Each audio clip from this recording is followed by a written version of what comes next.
तुम कहोगे मौलाना मुझे घर की याद आ रही है, बच्चों की याद आ रही है, मुझे बीबी की याद आ रही है, मुझे अपने माँ बाप की याद आ रही है। एक हफ्ता रुकना मुश्किल हो जाएगा।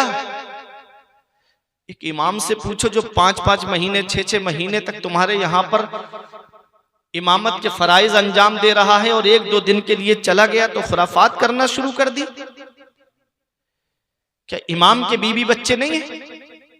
क्या इमाम की औलाद नहीं है? 5-5 हजार 6-6 हजार 7 हजार 8 हजार 10 हजार रुपए की तनख्वाह पे वो 24 घंटे तुम्हारे यहां पर रहते हैं। आज 50 हजार की तनख्वाह पाने वालों को मैंने रोते हुए देखा कि मौलाना घर के खर्चे पूरे नहीं होते, कर्ज महीने जो तनख्वाह मिलती है, सैलरी मिलती है, महीना आने से पहले इतना कर्जा हो जाता है कि सैलरी उसी में चली जाती है। बच्चों की पढ़ाई का खर्च है, लाइट का खर्च है, पानी का खर्च है, गैस का खर्च है, खाने पीने की अशिया का खर्च है। अपने घर के बारे में आप सोच रहे हो 50 हजार में गुजारा नहीं हो पा रहा है। कभी इमामों के बारे में भी सोचा आपने कि वो 10-12 हजार में कैसे घर का गुजारा करते होंगे? कभी ख्याल आया दिल के अंदर? जो कौम अपने इमामों के अच्छे दिन देखना पसंद नहीं करती, उस कौम के अच्छे दिन कभी नहीं आएंगे। क्या कहने हैं बहुत। जो कौम अपने आलिमों के अच्छे दिन पसंद नहीं करती, उस कौम के अच्छे दिन कभी नहीं आएंगे। तुम्हारी कामयाबी आलिमों के पास रहने में है। जितना इन उलमा से जुड़े रहोगे उतने ही कामयाब रहोगे। ये 5-5 मिनट की क्लिप सुन के सोशल मीडिया पे आते हो, अपने ईमान को खतरे में डाल करके कोई मिर्जा को सुन रहा है, कोई यूनुस गौहर तो नहीं कहता, मैं उसको गोबर कहता हूं, उसको सुन रहा है, वो हमारे वलियों की शान में गुस्ताखियां करता है। उसकी क्लिप सुन के आए और आकर के इमाम साहब से सवाल करते हैं, इमाम साहब मेरी समझ में नहीं आ रही अल्लाह है या नहीं है। माज़अल्लाह ऐसे ऐसे इंग्लिश मीडियम स्कूल के लड़के आके कहते हैं समझ में नहीं आती है कि अल्लाह है या नहीं है। बताओ, अल्लाह की जात के बारे में शक अगर हो,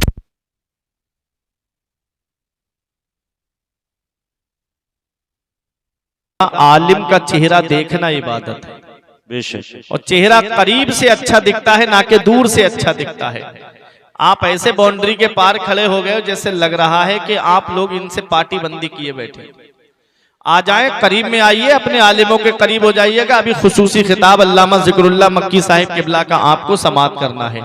नौजवान हैं हमारे, सुनिएगा, मोहब्बत से जरा दुरूद पाक पढ़िए। अल्लाहुम्मा सल्ली अला सय्यिदना व मौलाना मुहम्मदिन व बारिक वसल्लिम सलातुम व सलामन अलैका या रसूल अल्लाह सल्लल्लाहु अलैहि वसल्लम। क्या फरमाया इमाम हसन ने, लौलल उलमाउ लसारन नासु मिसलल बहाइम। अगर आलिम ना होते तो कौम जानवरों की तरह हो जाती। अल्लामा जलालुद्दीन सियूती अलैहि रहमा एक हदीस उबादा नकल फरमाते हैं, कहते हैं मन नजरा इला वजहिल आलिम नजरा, जिसने आलिम के चेहरे की तरफ मोहब्बत से देखा, जिसने आलिम के चेहरे की तरफ मोहब्बत से देखा, खलक़ल्लाहु तआला मिन तिलका नज़रती मलका, अल्लाह ताला उस मोहब्बत नजर की वजह से एक फरिश्ते को पैदा फरमाता। सुभान अल्लाह सुभान अल्लाह। यस्तगफिरु लहू इला यौमिल क़यामा, जो आलिम के चेहरे की तरफ मोहब्बत से देखने वाले के लिए कयामत तक बख्शिश और मगफिरत की दुआ करता रहता है। कितना बड़ा सवाब है, कितना बड़ा सवाब है आलिमों के चेहरे को देखना। आज उन्हीं आलिमों की तौहीन करते हैं हम, आज उन्हीं आलिमों की बुराई करते हैं। मैंने ऐसे लोगों को भी देखा कि जो मस्जिद में नमाज पढ़ेंगे और बाहर आकर उसी इमाम की बुराई करते हुए नजर आते हैं, जिसके पीछे नियत बांध के खड़े हुए ईमान लाने के बाद सबसे अहम इबादत नमाज है, सबसे अहम इबादत करके आए हैं, और फिर जिसके पीछे जिसको जमानत देकर आए अपनी नमाजों की, जिसको जामिन बना करके आए अपनी नमाजों का, उसी इमाम की हम बुराई करते हुए नजर आते हैं। याद रखना मेरे अजीजों, ये दुनिया चंद दिन की है। हम यहाँ हमेशा रहने के लिए नहीं आए हैं, बल्कि चंद दिन के लिए आए हैं। बड़े बड़े दौलत वाले, पैसे वाले जाकर के एक चक्कर कब्रिस्तान का लगा लिया करो, वहां देखो तुमसे ज्यादा दौलत वाले लेते हैं, वहां तुमसे ज्यादा पैसे वाले लेते हैं, वहां तुमसे ज्यादा सरमाए वाले लेते हैं। वो जिनकी नाक पे कभी मक्खी नहीं बैठती थी, आज उनके जिस्म को मिट्टी ने गला सड़ा करके एक तरफ कर दिया। घमंड किस बात पे, तकब्बुर किस बात पे? मरने के बाद कब्र के के अंदर जाना है। कब्रिस्तान ऐसे नौजवानों से भरा पड़ा है जो कहते थे मौलाना फजर से नमाज पढ़ने आएंगे। कब्रिस्तान ऐसे बूढ़ों से भरा पड़ा है जो कहते थे जुमे से नमाज पढ़ने के लिए आएंगे। साथ जिनके थे यहाँ लश्करों फौजों सिपाह बेकसाना कब्र के अंदर अकेले चल बसे। एक साथ भी ना ठहरे वादा जिनका आ गया, जी के जी में रह गए अरमान सारे चल बसे। पढ़ के तू कुरान को अब जमा कर ले कुछ सवाब, कब्र पर फिर कौन आए फातिहा के वास्ते। काम दोज़ख के किए जन्नत का है उम्मीदवार, कसरे जन्नत तो बना है पारसा के वास्ते। आज हम अपनी कब्र को भूल गए, आज हम अपनी आखिरत को भूल गए। आज कहो किसी से भाई कब्र के बारे में सोच ले, ये दुनिया में हरामकारी करना बंद कर दे, ये शराब नोशी बंद कर दे, ये जिनाकारी बंद कर दे, ये लोगों को सताना बंद कर दे, तो कहता है मौलाना वहां की वहां देखी जाएगी। अल्लाह अकबर, ये उलमा तशरीफ फरमा है। अगर किसी से कहो ये सूद का काम मत कर, ये सूद का काम वो काम है जिसके लिए मदीने वाले मुस्तफा फरमाते हैं कि सूद का एक ढेला खाना अपनी मां के साथ 36 बार जिना करने से बदतर है। अल्लाह अकबर, वो सूद का कारोबार। मुसलमान अगर किसी के पास 10 लाख रुपए आ गए तो गांव के अंदर सूद का काम शुरू कर दिया है, पैसे सूद पे बांटना शुरू कर दिए हैं। कहो तो कहता है मौलाना कब्र की कब्र में देखी जाएगी, आखिरत की आखिरत में देखी जाएगी। अल्लाह अकबर, इंसान दुनिया में कितने रिश्तों पे नाज करता है? 5 रिश्तों पे नाज करता है दुनिया में इंसान। या तो उसे अपने बाप के ऊपर नाज होता है, या माँ के ऊपर नाज होता है, या बीबी पे नाज होता है, या औलाद पे नाज होता है, या अपने भाइयों पे नाज होता है। लेकिन आओ मैं आपको कुरान की रोशनी में बताता हुआ चलूं, वो इंसान जिसके 5 भाई है, सीना तान के गली में चलता है। हम 5 भाई हैं, किसी की हिम्मत नहीं हमसे आंखें मिला सके। हम 5 भाई हैं, किसी की मजाल नहीं कि वो हमसे आंख मिला के बात कर सके। अगर 5 भाई हो, 5 जवान हो, तो सीना तान के गलियों में चलता है कि हम 5 भाई हैं, किसी की हिम्मत नहीं कि हमसे आकर के मुकाबला कर सके। आओ जरा कयामत का दिन देखो, आदमी कहता है वहां की वहां देखी जाएगी। बताया जाए कि वहां सूरज सवा नेज़े पर होगा, जमीन तांबे की होगी, इंसान पसीने में शराबोर होगा, तो इंसान कहता है वहां की वहां देखी जाएगी। अल्लाह अकबर, वो जो दुनियादार है मैं उनकी बात कर रहा हूं, जिनके दिल में खुदा का खौफ नहीं, जिनके दिल में रसूलुल्लाह की सच्ची मोहब्बत नहीं, जिनके दिल में अल्लाह के अजाब का खौफ नहीं, जिनके दिल में अजाब कब्र का खौफ नहीं, जिनके दिल में जहन्नम के अजाब का खौफ नहीं, मैं उनकी बात कर रहा हूं। कयामत का दिन होगा, नफसी नफसी का आलम होगा, वहां कोई किसी का यारो मददगार नहीं होगा। सबसे पहले अगर कोई दामन छुड़ा करके भागेगा, अल्लाह का कुरान कहता है यौमा यफिरुल मरउ मिन अखी, वहां सबसे पहले जो भागेगा वो भाई होगा, जो भाई भाई से भाग रहा होगा। अल्लाह अकबर, दुनिया में भाई के ऊपर कोई तकलीफ आती तो भाई आगे आ जाता, भाई पर कोई परेशानी आती तो भाई अपने सीने पर ले लेता। लेकिन कयामत का दिन देखो, भाई के ऊपर आज परेशानी का आलम है तो भाई भाग गया है। यौमा यफिरुल मरउ मिन अखी, ये यफिरु अल फिरार मस्दर से है जिसके माना आते हैं भागना। अल्लाह अकबर, सबसे पहले भाई भागेगा। इंसान को दूसरा नाज जो है वो अपने बाप के ऊपर होता है, अपनी माँ के ऊपर होता है। वो माँ जो औलाद को तकलीफ हो जाए तो पूरी रात माँ सरहाने बैठ करके गुजार देती है। वो माँ कि अगर बेटे को बुखार आ जाए तो पूरी रात दुआ में गुजार देती है। वो माँ जब बेटे को बुखार चढ़ जाए तो पूरी रात सर का पोछा लगाती रहेगी, कभी पैरों का पोछा लगाती रहेगी।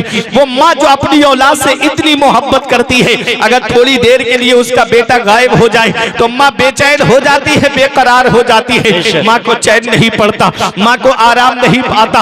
वो माँ जब बेटा पेशाब कर देता है तो माँ खुद गीले में लेट जाती है, लेकिन अपनी औलाद को सूखे में सुलाती है। वो माँ जो अपनी औलाद को परेशानी नहीं आने देती। कयामत का दिन ऐसा होगा, अल्लाह का कुरान कहता है यौमा यफिरुल मरउ मिन अखी व उम्मिही व अबी, उस दिन तो माँ भी बेटे से भाग रही होगी, बेटा माँ से भाग रहा होगा। इंसान को बाप पे नाज होता है, वो बाप जो अपनी औलाद की खातिर कोई दिल्ली कमाने जा रहा है, कोई मुंबई कमाने जा रहा है, कोई बेंगलोर कमाने जा रहा है, कोई 3-3 साल के लिए सऊदी कमाने के लिए जा रहा है, कोई कर्नाटक कमाने के लिए जा रहा है, कोई बेंगलोर कमाने के लिए जा रहा है। वो बाप देखो जाकर के मुरादाबाद में आप चौराहों पे बस स्टैंड और रेलवे स्टेशन की तरफ जाकर देखो, रात में बेटा तो मोबाइल चला के सो रहा है, लेकिन कोई गलियों में रिक्शा चला रहा है, कोई फोर व्हीलर लेकर के खड़ा है, कोई बस लेकर के खड़ा है, कोई ट्रक चला रहा है। ये कौन है? ये एक बाप ही तो है जो सोचता है 4 पैसे जमा हो जाएंगे,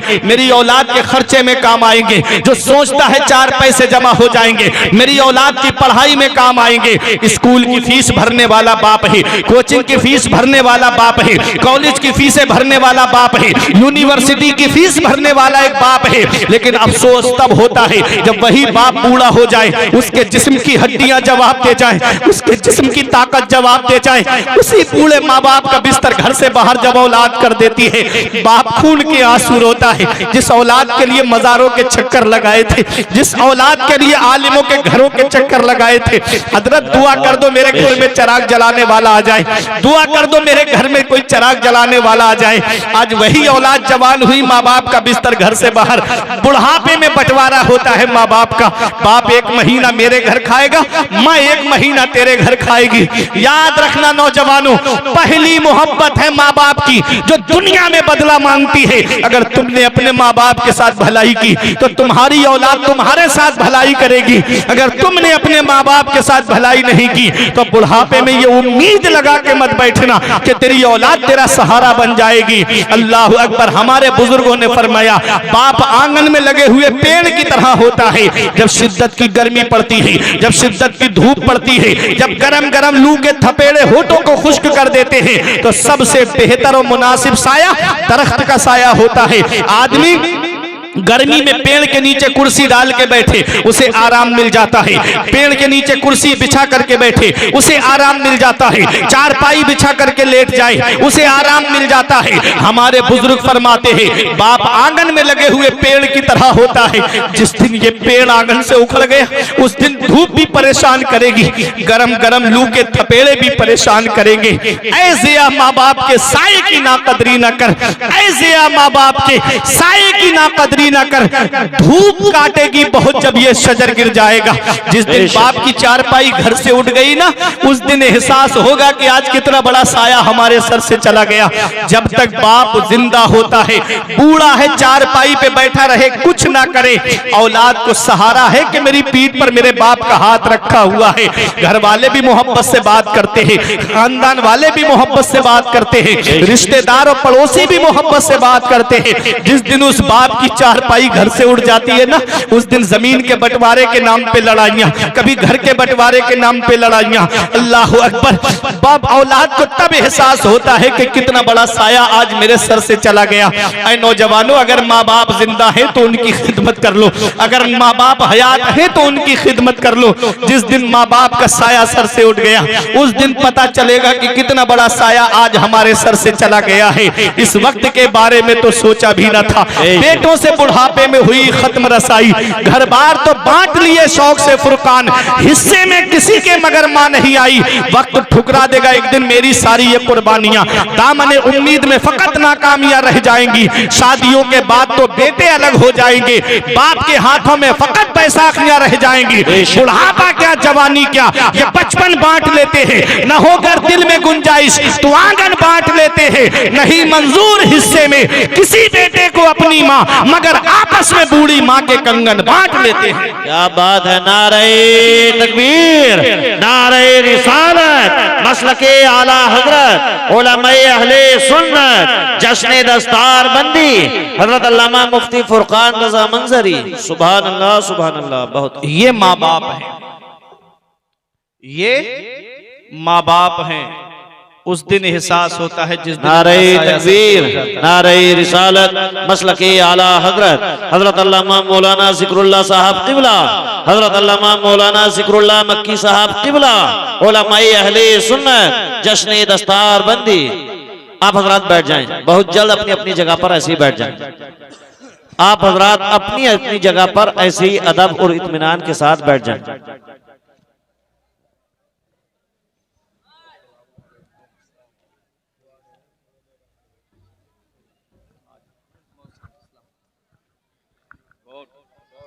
तशरीफ रखिए आप हजरात, बैठ जाइए बस, बैठे तशरीफ।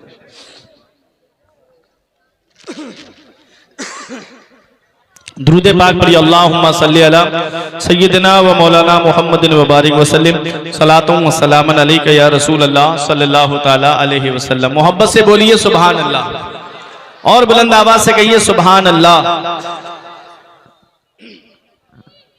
आका के वसीले से कभी तो नमाज से, आका के वसीले से कभी तो नमाज से, औलाद माने मांगी थी बंदा नवाज से।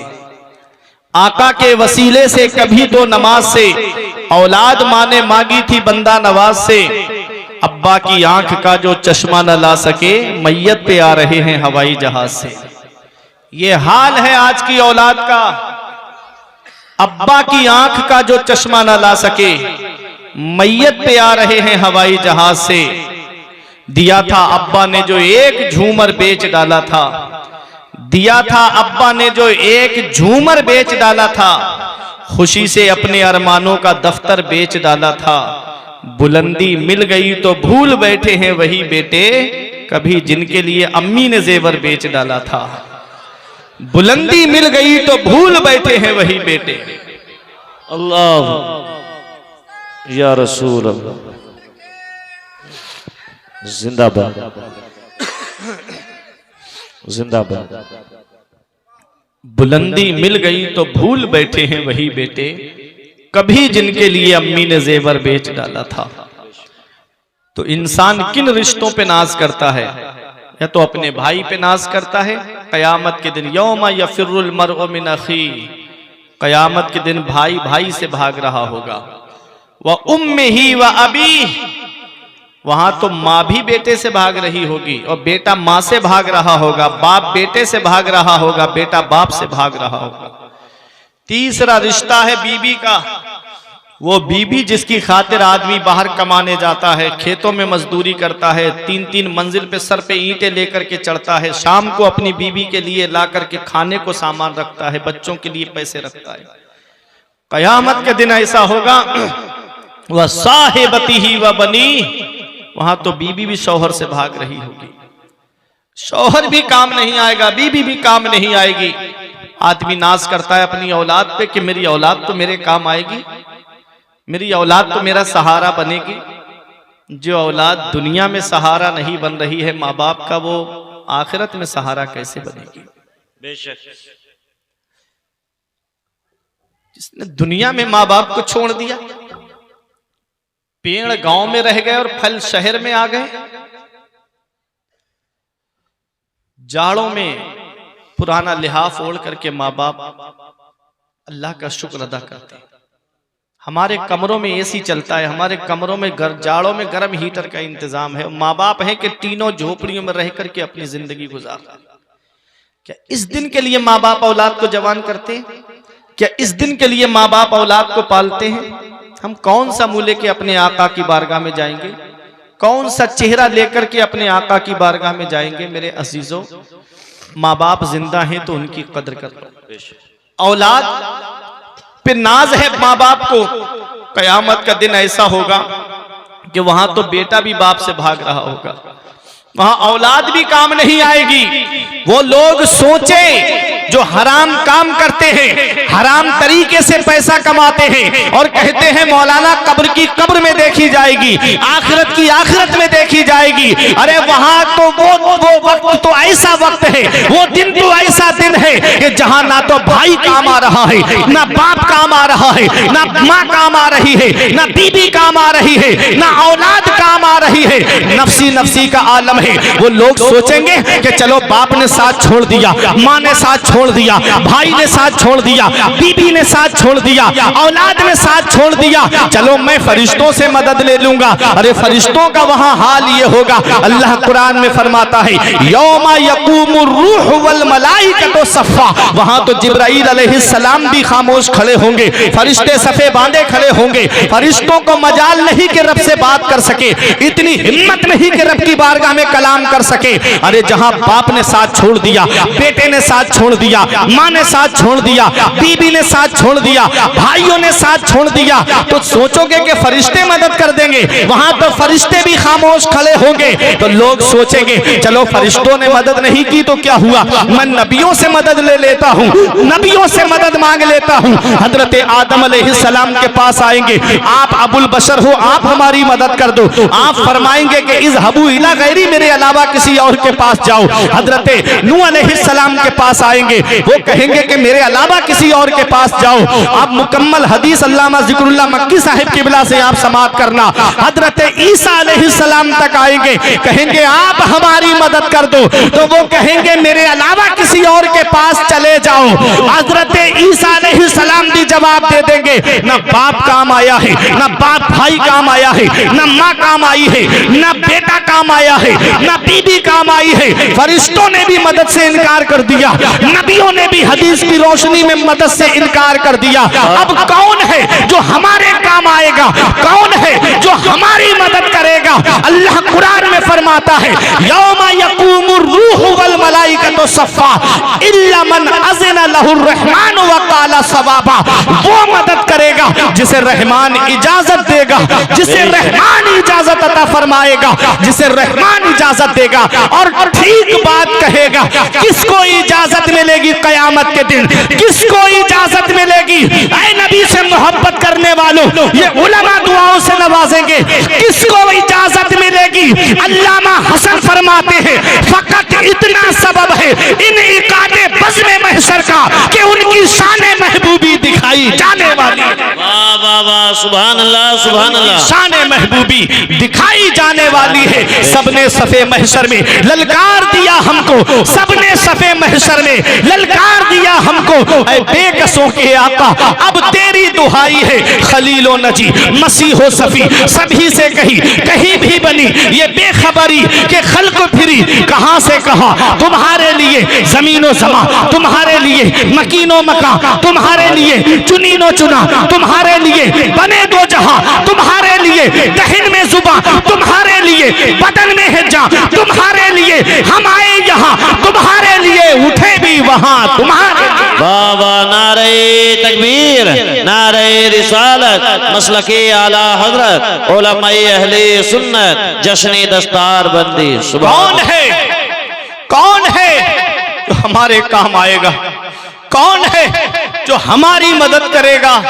अल्लाह अकबर। हम रो रहे थे, गुनाहों का बोझ है, गुनाहों का ढेर है, छोटे मोटे गुनाह नहीं, गुनाहों का ढेर है। खिरमने इसिया है, बाप ने साथ छोड़ दिया, माँ ने साथ छोड़ दिया, भाइयों ने साथ छोड़ दिया, बीबी ने साथ छोड़ दिया, औलाद ने साथ छोड़ दिया।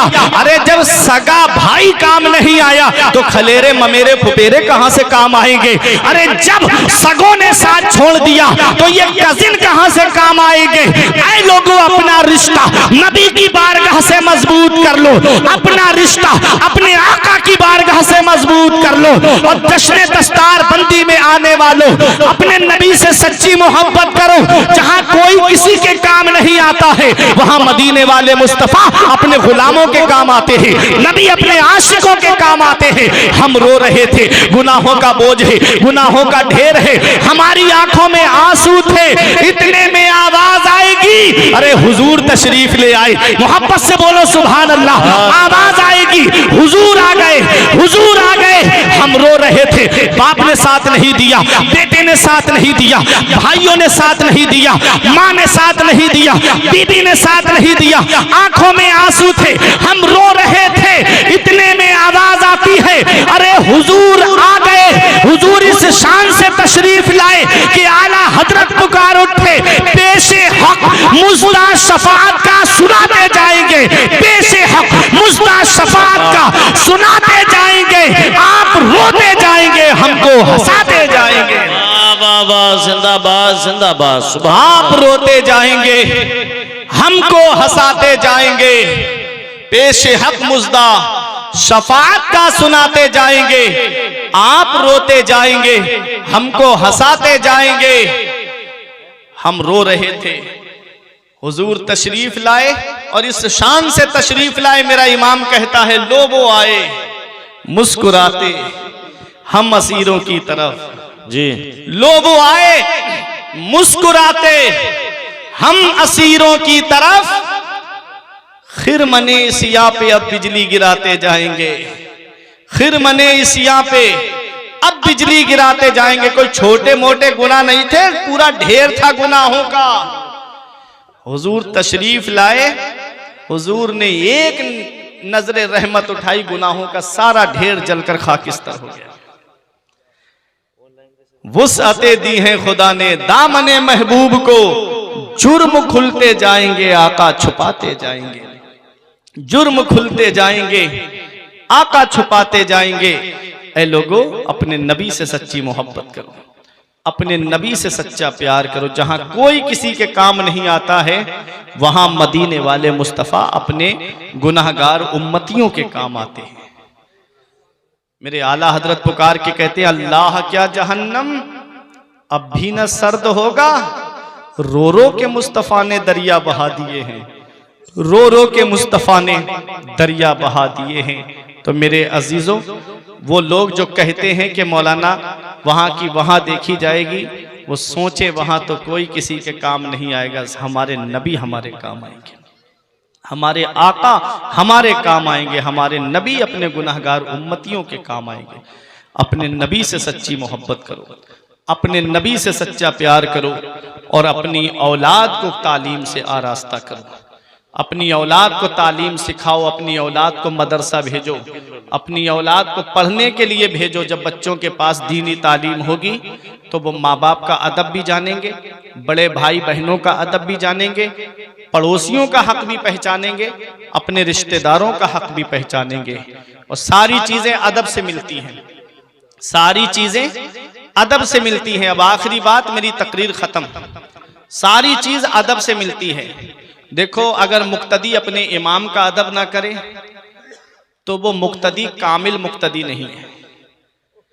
अगर शागिर्द अपने उस्ताद का अदब ना करे तो उस शागिर्द को इल्म तो हासिल हो सकता है, लेकिन बरकते इल्म, नूरे इल्म हासिल नहीं हो सकता। हर चीज अदब से है। इमाम आजम अबू हनीफा के शागिर्द हैं हजरत इमाम जुफर। वो इमाम जुफर, इनका मकान इमाम आजम के मकान से 16वीं गली में था। जैसे आप लोग दिल्ली वगैरह जाते होंगे, नोएडा में, तो उसमें सेक्टर बने हुए हैं, सेक्टर 1, सेक्टर 2, सेक्टर 3। ऐसे ही कूफे में इमाम आजम अबू हनीफा के घर से इमाम जुफर का मकान 16वीं गली में था। कितनी दूर घर होगा? आप शागिर्द हैं, इमाम जुफर शागिर्द हैं इमाम आजम अबू हनीफा के। उस्ताद का अदब देखें, कभी भी इमाम जुफर इमाम आजम अबू हनीफा के मकान की तरफ पैर फैला करके नहीं लेटे। कितना अदब होगा उस्ताद का। और इमाम आजम अबू हनीफा के उस्ताद हैं हजरत शेख हम्माद रहमतुल्लाह अलैह। जब शेख हम्माद का विसाल हो गया तो इमाम आजम थैला लेके जाते थे और अपने उस्ताद के घर की सब्जी खरीद करके ला करके उनके घर पहुंचाते थे। जी।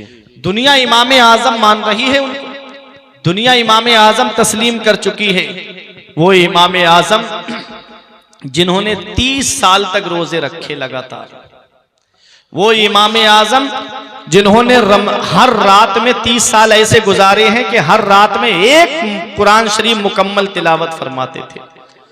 वो इमाम आजम रमजान शरीफ में 62 मरतबा कुरान पाक का खत्म शरीफ फरमाते थे। 1500 दिरहम खर्च करके एक लिबास सिलवाया था इमाम आजम अबू हनीफा ने, जिसको आप सिर्फ अल्लाह की इबादत के लिए पहना करते थे, सिर्फ नमाज के लिए आपने सिलवाया था। और आप फरमाते थे अल्लाह की इबादत के लिए जीनत पकड़ना ज्यादा बेहतर है लोगों के सामने जीनत पकड़ने से। आज हम मस्जिद जाते हैं तो मैले कुचैले कपड़े पहन के जाते हैं, खेतों पे से काम करके और ऐसे ही चले गए मस्जिद के अंदर। अल्लाह कुरान में फरमाता है, या बनी आदम खुजू जीनतकुम इंदा कुल्ले मस्जिद। ऐ इब्ने आदम, ऐ औलादे आदम, हर नमाज के लिए जीनत पकड़ो, हर नमाज के लिए जीनत पकड़ो। शादियों में जाएंगे तो नया लिबास ले पहन करके जाएंगे, खुशबू लगा करके जाएंगे, खूब बन सवर करके जाएंगे, और जब मस्जिद में आएंगे अल्लाह की इबादत के लिए तो मैले कुचैले कपड़े पहन के आएंगे। लोगों को दिखाने के लिए जीनत इख्तियार मत करो, अल्लाह की इबादत के लिए जीनत इख्तियार करो। इमाम आजम अबू हनीफा ने 1500 दिरहम खर्च करके लिबास बनवाया सिर्फ अल्लाह की इबादत के लिए। जिस जगह आपका दफन शरीफ हुआ, जहां आप मदफून हुए, उस जगह पर आपने 7000 मर्तबा कुरान पाक खत्म शरीफ फरमाया था। 30 साल रोजे रखे। एक हम हैं कि एक महीना रोजा नहीं रख पाते रमजान शरीफ के महीने में। अब बीमार निकलेंगे, रमजान शरीफ का जैसे ही महीना आएगा लोग बीमार पड़ना शुरू हो जाएंगे। किसी को बीपी की बीमारी हो जाएगी, कोई शुगर का मरीज बन जाएगा, कोई कहेगा मेरे पैर में दर्द है, कोई पेट में दर्द बताएगा, कोई सर में दर्द बताएगा, कोई घुटने में दर्द बताएगा, डॉक्टर ने मुझे मना कर दिया है, मैं रोजा नहीं रख सकता। ये सारे बहाने इंसानों के सामने चल सकते हैं। बताओ, अल्लाह तो दिलों के राज जानता है, अल्लाह तो दिलों के खतरात से वाकिफ है। मेरा रब तो अलीमुम बिज़ाति सुदूर है, मेरा रब तो दिलों के राज जानता है। उस रब की बारगाह में कौन सा बहाना पेश करोगे? उसके सामने तो कोई बहाना नहीं चलेगा। रमजान शरीफ का महीना आ रहा है, रोजों को उसके लवाजिमात के साथ में रखो। रोजा क्यों आता है? रोजा हमको मुत्तकी बनाने के लिए आता है, रोजा हमको परहेजगार बनाने के लिए आता है, रोजा हमको नेक और स्वालिह बनाने के लिए आता है। रब फरमाता है, या अय्युहल्लज़ीना आमनू कुतिबा अलैकुमुस्सियाम कमा कुतिबा अलल्लज़ीना मिन क़ब्लिकुम लअल्लकुम तत्तकून। ऐ ईमान वालो, तुम पर रमजान शरीफ के रोजे फर्ज कर दिए गए जैसे तुमसे पिछले वालों पर रोजे फर्ज किए गए थे। क्यों? लअल्लकुम तत्तकून, ताकि तुम परहेजगार बन जाओ, ताकि तुम मुत्तकी बन जाओ। और नबी फरमाते हैं, सूमू तसाहू, रोजा रखो सेहतमंद हो जाओगे, रोजा रखो सेहतमंद हो जाओगे। नबी तो फरमा रहे हैं कि रोजे से बीमारी दूर हो जाती है, सेहतमंद हो जाओगे, और ये बहाना करके बीमारी का रोजा छोड़ देते हैं। एक वो गाड़ी है जिसकी बिल्कुल सर्विस ना कराई जाए, मोबिल बिल्कुल चेंज ना कराओ, बस दौड़ाओ उसको, पूरी साल क्या गाड़ी चलेगी? खराब हो जाएगी, इंजन खराब हो जाएगा। यही हमारे लीवर का हाल है कि 11 महीने लगातार अल्लाह की नेमतें हम खाते हैं, जिसकी वजह से हमारा लीवर कमजोर हो जाता है, डैमेज हो जाता है। एक महीना जब हम रोजा रखते हैं तो हमारा लीवर फिर से तरोताजा हो जाता है, फिर हम 11 महीने अल्लाह की नेमतें खाएं, हमारा लीवर बराबर काम करता रहता है। ये डॉक्टर भी कहते हैं, सूमू तसाहू, रोजा रखो सेहतमंद हो जाओगे। तो मेरे अजीजों, इमाम आजम अबू हनीफा ने 30 साल तक रोजे रखे। अब अपने आखिरी बात सुनो, बात खत्म मेरी। वही इमाम आजम है। उस्ताज का अदब मैं बता रहा हूं, जो बच्चे फारिग हो रहे हैं अपने उस्ताज का अदब करना। इमाम आजम अपने उस्ताद शेख हम्माद के घर की सब्जी ला करके देते थे, तो उनकी बीबी ने कहा, ओ इमाम आजम, अब तो तुम इमाम आजम बन गए हो, अब तो घर की सब्जी लाना बंद कर दो, दुनिया तुम्हारी बारगाह में खिराजी अकीदत पेश कर रही है। तो इमाम आजम फरमाते हैं, तो क्या हुआ, मैं दुनिया का इमाम बन गया, इमाम आजम बन गया, पहले इस घर का गुलाम बना हूं तभी तो दुनिया का इमाम बना। वाह वाह, सुभान अल्लाह। पहले इस घर का गुलाम बना हूं तभी तो दुनिया का इमाम बना हूं। तो ऐ मेरे अजीजों, जो तलबा फारिग हो रहे हैं उनसे यही गुजारिश करूंगा कि अपने उस्ताज का अदब करते रहना और मजीद तालीम हासिल करते रहना। इक़रा बिस्मि रब्बिकल लज़ी खलक़, पढ़िए उस रब के नाम से जिस रब ने आपको पैदा किया। बख्शिश की राह मोमिनो आसान बना लो, अपने लिए निजात का सामान बना लो। दुनिया की किताबों पे नजर बाद में रखना, बच्चों को पहले हाफिज़े कुरान बना लो। दुआ है परवरदिगार आलम की बारगाह में कि मेरे कुछ अर्ज करने में सबकते लिसानी की वजह से या बतकाज़ाए बशरियत मुझसे कोई गलती हो गई हो तो मौला मुझे माफ़ फरमाए। अस्तगफिरुल्लाह रब्बी मिन कुल्ले ज़म्बियों व अतूबु इलैहि। कलमा तय्यब पढ़े, ला इलाहा इल्लल्लाह मुहम्मदुर रसूलुल्लाह सल्लल्लाहु अलैहि वसल्लम। ये जिंदगी सवारिए दिलशाद कीजिए, लम्हात जिंदगी के ना बर्बाद कीजिए। जब मकसद हयात इबादत खुदा की है, पढ़िए नमाज, मस्जिदें आबाद कीजिए। सभी के सामने एक दिन